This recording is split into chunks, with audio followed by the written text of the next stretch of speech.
Welcome. Time for Prime Business with me, Emma Davis. President Akufo-Addo has stated that government is committed to completing the external debt restructuring negotiations with bilateral creditors. Government is still in the process of concluding the deals after talks with China posed some initial challenges. Speaking during the State of the Nation's address in Parliament, President Akufo-Addo said it is imperative to conclude the negotiations quickly to begin the stalled projects. Government successfully paid the first coupon of 2.3 billion cedis on the new bonds on 22nd August 2023. At the time, that was the single biggest payout of domestic payments in a single day for Ghana. We then paid 2 billion and 60 million cedis for the last leg of the domestic debt exchange on 5th September 2023. A week ago last Tuesday, on 20th February 2024, the second coupon of 5.8 billion cedis was paid to domestic bondholders. This is the largest coupon paid in a day in Ghana's history.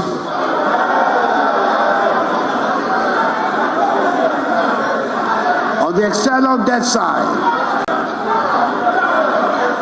we achieved a significant milestone by reaching an agreement with our public creditors.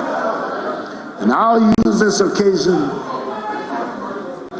to express our appreciation to the Republic of France and the People's Republic of China, co-chairs of the Official Creditors Committee, for their positive roles in this achievement. We've also intensified our engagement with our external bondholders on the principles of transparency, fair treatment, consistency with the IMF debt sustainability analysis, and good faith. We are focused and committed to accelerating the process.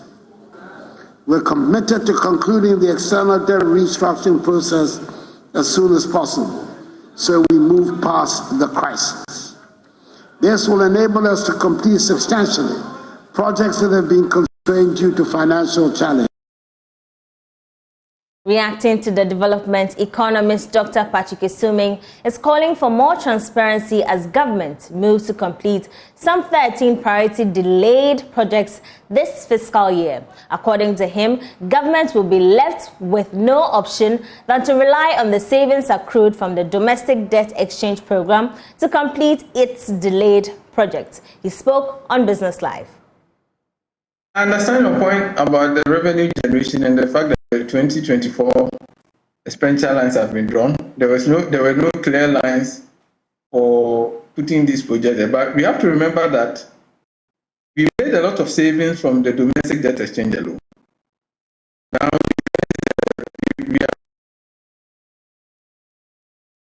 but the domestic debt exchange alone savings. Those savings, as far as I know, were not accounted for in the budget that we read.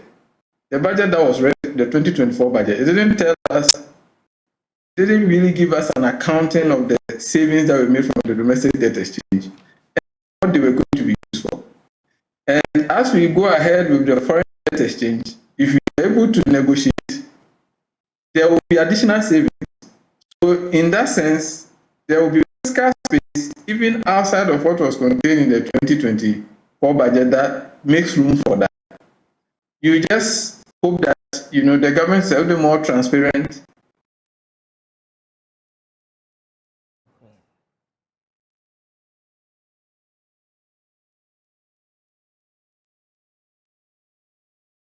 Putting out exactly what the numbers are, which projects we are committing them to, how long when will we finish, so that we all know what we are doing with those savings. But in terms of where that funding will come from, I can put my hand on that as something, the savings are made from the debt exchange. The 2024 budget proceeded as if we are going to make all the interest payment that we are supposed to make, that we are saving. So that gives us some fiscal space, and I see that's where probably the president is referring to. Meanwhile, the business community is asking for the speedy completion of the energy sector debt to ensure reliable power supply. Chona Mapelu is the Greater Accra Regional Chairman of the Association of Ghana Industries. Percent of the entire industrial activities is heavily dependent on power. And so power remains a significant component of the entire industrial chain. And this is in power supply, it affects significantly results, i.e. the production process. And so it's been a major concern industry have been facing, and it's been a major concern that we continually engage government on. So that for the president to assure us of a future of a more stabilized power regime can only be a welcome news. We only hope and pray that some of these interventions that are promised are and are done very quickly, because of this power instability, most of our industries are being closed. If you go to part of the industrial enclave in Tema, you would typically see business leaders frustrated about the challenges facing power. As a result, they have to either close down some of their plants and or shut down the entire production process. We're saying that there has to be urgent steps to be taken to resolve the issue around power. Moving away from the State of the Nation address stories, the Bank of Ghana has revised the balance and transaction limits of customers' mobile money wallets effective 1st March 2024. A statement from the Ghana Chamber of Telecommunications explained that the development is in line with increasing trends of transactional activities and evolving customer needs. The following report has more. Limits, customers with a minimum account, which initially had a limit of 2,000 cedis, has been upgraded to 3,000 cedis, while medium account with a current limit of 10,000 cedis has been increased to 15,000 cedis. In the same line, an enhanced account with a 15,000 cedis threshold has been reviewed to 25,000 cedis daily. A minimum account, which initially had a limit of 3,000 cedis, has been reviewed to 5,000 cedis, while medium account with a current limit of 25,000 cedis has been increased to 40,000 cedis. The enhanced account with a 50,000 cedis threshold has been reviewed upwards to 75,000 cedis. On the breakdown of the review of monthly transaction limits, minimum account, which initially had a limit of 6,000 cedis, has been reviewed to 10,000 cedis. The medium account, which had no limits on the value of monthly transactions, remains unchanged, as well as the enhanced account, which had no limits on the value of monthly transactions, remains unchanged.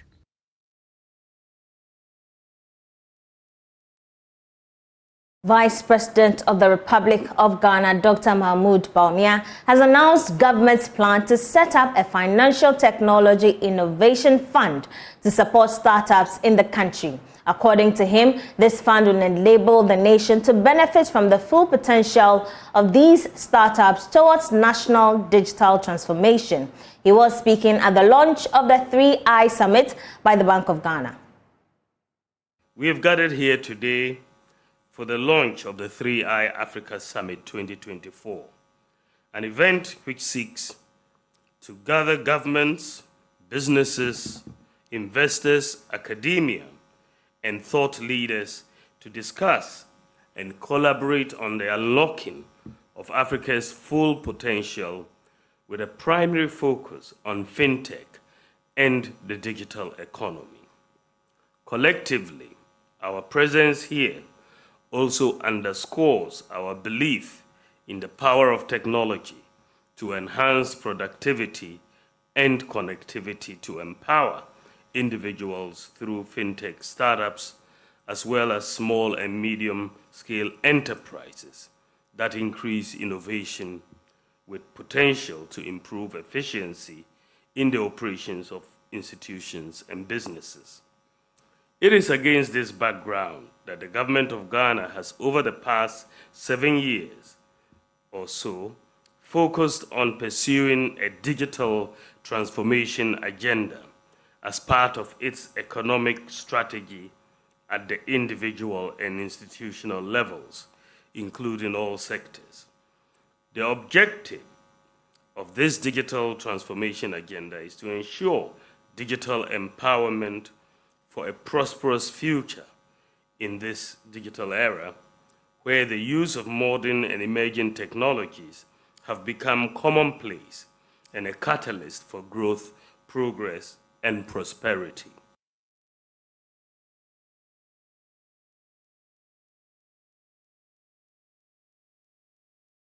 The Controller and Accountant General, Kwesi Bosompim, has bemoaned the slow pace of growth recorded in Ghana's public financial management journey. According to him, there's a need for the country to manage the transition of governments in ways that would ensure continuity, to ensure transparency and accountability in the management of public finances. He was speaking at the ACCA Public Financial Management Focus Group Dialogue.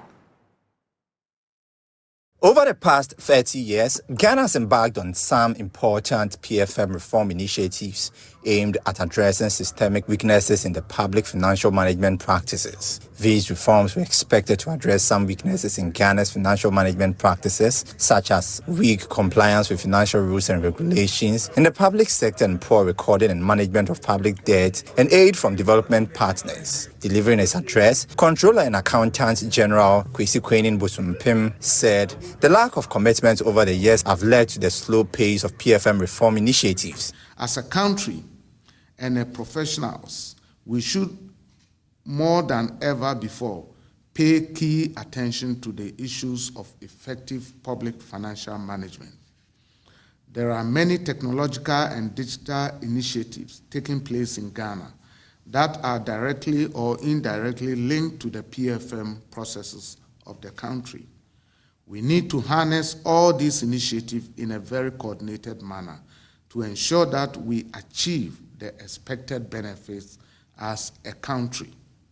One main issue we should avert our minds to is how well we have to manage the transition from one government to another regarding important PFM reforms initiatives that are ongoing.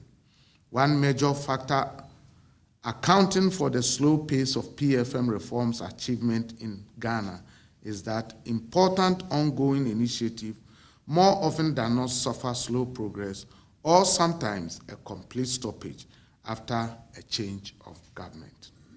This is a key national challenge we should all work together to address as government on one side and as professional accountants.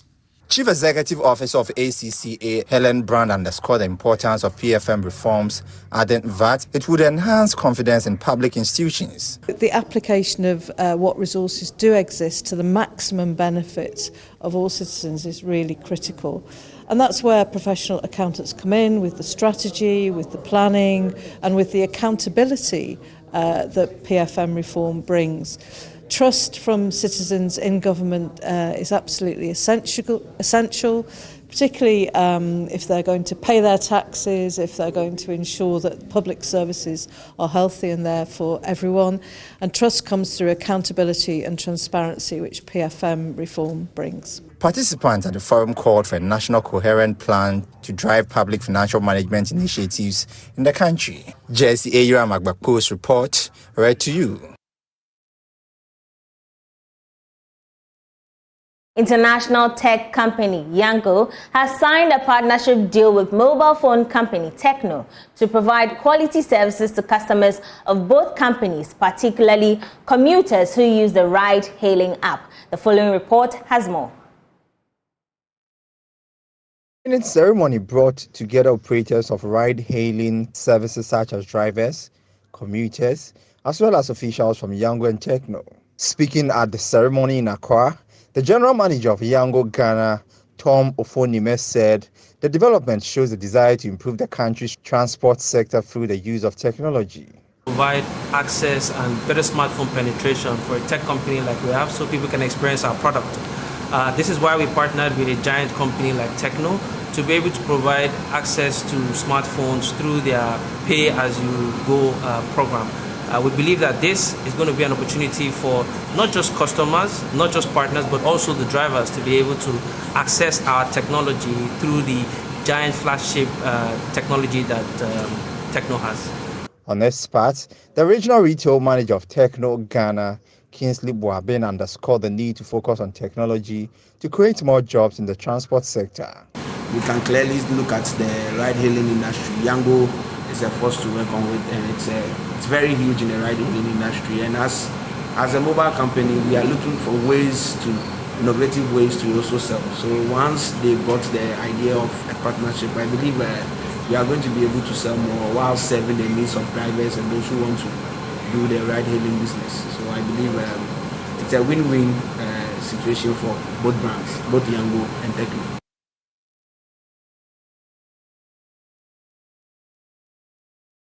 Moving on, industry players are reviving calls for the review of school curricula to align with industrial needs. This would be an avenue to create employment for graduates and enhance their skills to come out as entrepreneurs.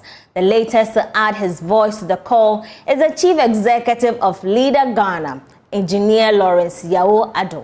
He spoke to Joy Business after addressing the annual general meeting of the Accra Technical University Alumni Association. The current data on the unemployment situation in Ghana has revived the conversation on the role of academia in creating employment for the youth. Speaking to members of the Accra Technical University Alumni Association, Engineer Ado emphasized the importance of having technical universities aligned with the needs of industry. He told journalists that Ghana's unemployment situation will worsen since most of the courses at the various schools are outdated. The course curricula at the universities should be industry focused, that will get the students who will finish and not become Uber drivers or secretaries or selling on the street or doing Indomie. Most of the courses seems today to be outdated. They need to modify it. In the central region, they've discovered lithium or something. We can have a chair that they will line the sciences. How can we mine our own resources? To teach us how we can mine our own resources, how we can become self-sufficient and be a good engineering institution. Acting Vice Chancellor of the Accra Technical University, Professor Amevi Akakpovi, believes that a strong partnership between education and industry will go a long way to bridge the skills gap. I have a firm belief that the Alumni Association has a very big role to play when it comes to bridging the gap between academia and industry. Taking a clue from example at other places in the world, you see that the Alumni Association actually support the university in bringing the industry closer. They're able to bring, because they have acquired a lot of experiences in the industry, they're able to bring those projects, those challenges in the industry, they channel them through their department and their school, and they're able to convey, this partnership between the department and the school so that the industry now can bring their problem and the students solve them. So I think it's something we can leverage on in the future. The theme for this year's annual general meeting was enhancing the Accra Technical University brand, the role of the alumni. Finance Director of Guinness Ghana Brews, Justin Molel, says the African Continental Free Trade Area will serve as an opportunity to enhance the operations across the continent. In an interview with Joy Business, he hinted that the ratification of the AFTA protocols will be crucial to enhance intra-trade activities. He spoke on the sidelines of Guinness Ghana Media Forum held in Accra. I think for us, AFTA brings so much opportunities for business like ours with operations in different parts of Africa. It's sort of really, once it's actually actualized, you would start seeing the benefits of free movement of people, goods, products across different parts of Africa.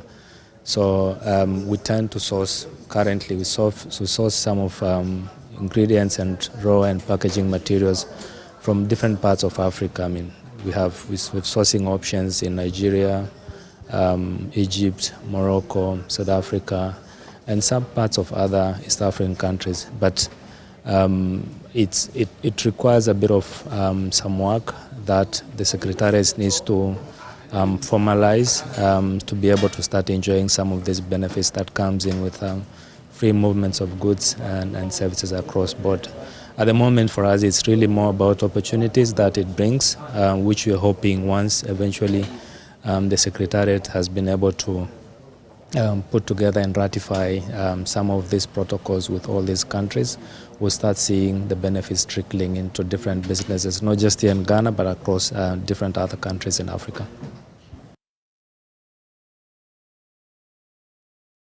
Moving on, Atlantic Life Sciences Limited is expected to add to its investment portfolio in the country after investing $50 million. The company, which is into manufacturing of vaccines, injectables, among others, says markets beyond Ghana provide the company an opportunity to step up production for foreign exchange for the country aside employment. Quality Assurance Manager of Atlantic Life Sciences Limited, Smart Bediako, disclosed this in an interview during a familiarization visit by Pharmaceutical Society of Ghana. Here's more. Atlantic Life Sciences Limited at Lakpleku in the Ningo Prampram district sits on a 25-acre land with 700 acres to spare for future expansion.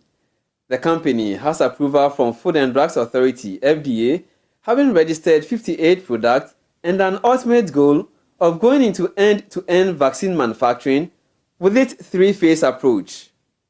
Phase 1 and 2 of the plan upon completion will produce millions of doses of vaccine focusing on hepatitis B, human papillomavirus, and tetanus toxoid, oral polio, and rotavirus vaccines in the short to medium term.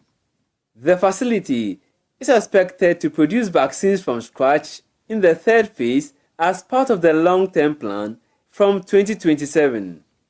Qualified person for pharmacovigilance and quality assurance manager of Atlantic Life Sciences Limited, Smart Bediako, touches on investment and exports. It means a lot for the country because to invest $50 million in the economy, we know what has happened to the city in recent times.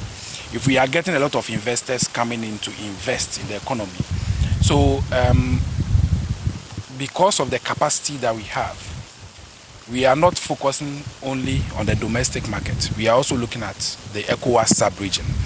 So if we are able to, and of course we will still need to invest more because there are still a lot of product lines that we want to add to our portfolio.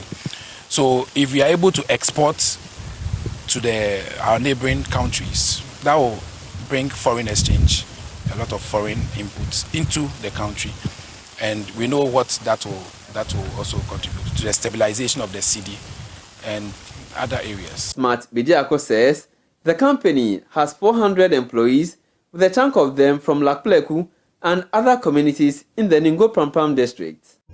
With this neighborhood, Lakpleku, Chopoli, Prampram, there are not many companies or factories around. And so setting up a factory like this, gives opportunity for a lot of people to be employed. So it was the strategy of the company not to bring people from Accra and other, distant areas, but to depend on the community for the unskilled labor aspect. But for the technical, some are expatriates who are brought in, others from the major cities, they are also brought in to assist. But majority of those who are employed are within the community. Chief Executive Officer of Atlantic Life Sciences Limited, Dhananjay Tripathi, appealed to Pharmaceutical Society of Ghana to help influence policies that will push for local manufacturing and restrict reliance on importation. Meanwhile, President of Pharmaceutical Society of Ghana, Dr. Samuel Ko Donko says, considering the impact of companies such as Atlantic Life Sciences, the country currently manufactures about 30% of its pharmaceutical needs. So at the time that we developed our 10-year strategic plan, we wanted to see that local manufacturing can improve. And there are so many things we need to do to achieve that. And this one of them is the steps that they've taken to go into certain areas where you have other manufacturing companies not attempting to go into. Because we know the traditional tablet, the traditional capsules, and the liquids, so oral formulations, solids like the capsules and tablets, most of the factories we have, these are the areas they go into. But to go into parenteral means injectables, to go into injectables like the infusions, this is where we've never had any factory dare to go to that area. But millions of dollars have been invested to put up such a plant. It's very difficult to produce products like this because the products are supposed to be sterile. And therefore, a lot more, quality measures have to be put in terms of air control, in terms of water control, everything that needed to do. And that's exactly what they are doing here. Pharmaceutical Society of Ghana has assured Atlantic Life Sciences of its support through advocacy, engagement with government, and other stakeholders to push for policies that protect local manufacturers. That will be all for tonight. My name is Emma Davis. For more business news, do log on to myjoyonline.com. I leave you with international business, after which it's Prime Sports. Do stay.